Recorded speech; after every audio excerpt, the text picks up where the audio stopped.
The Chinese government will probably be asking the Filipino government questions about that.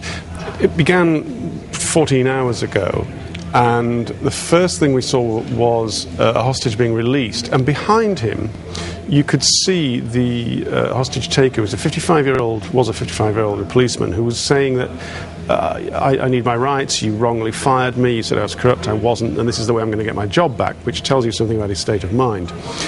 We then saw the driver escaping. This was fascinating, because later on we're going to see how they can't get into the bus, and yet he could get out. And the first people he got to were the media, which shows you how the authorities had taped off the area not very well. He told the local media he's killed everybody, and that was then wrongly reported by local media that all 15 were dead. The gunman then rang a radio station to say he'd shot 2 of the hostages. The next thing you saw was the police arrive. So far, okay, they're doing what they can.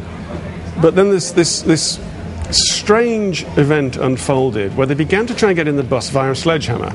And they're making the assumption that all the people are dead. Would you do that if the people are dead? It's possible, but they can't know that, and in fact we know it's wrong. Now, they're making holes to throw stun grenades in, right, perhaps, so they do it the same at the back, but I think they're trying to get in, because you then see them trying to smash through the door and try to force their way through the door, and they can't. And I can't see this happening in most countries, because when you attack the bus in that manner, in many hostage situations, that could be the trigger for opening fire on the people inside.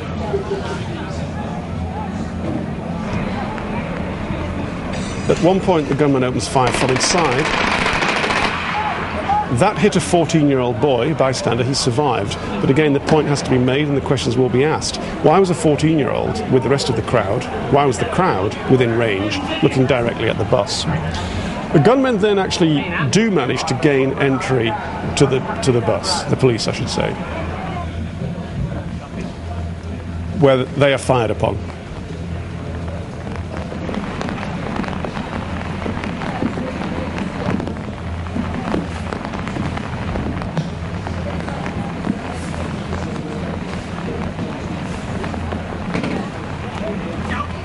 And they beat a hasty retreat. Now, they're not sweating. It's pouring with rain. They're under a lot of pressure, and there may already be tear gas inside. I'm not sure about the sequence of events of that. And then finally, the body of what they think is the gunman is seen, and so they feel safe enough to enter the bus. And at that point, the hostages begin to emerge, those that remain alive.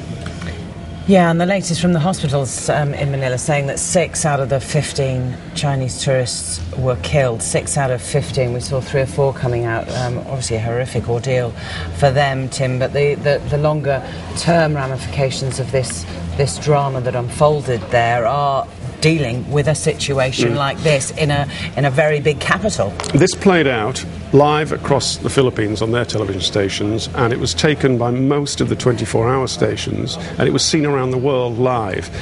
Now, they are brave men. They've gone in there in a difficult situation, and they're doing whatever they can with the tools they had. But there are going to be questions asked. Why were ordinary policemen the first there to try and get their way onto the bus?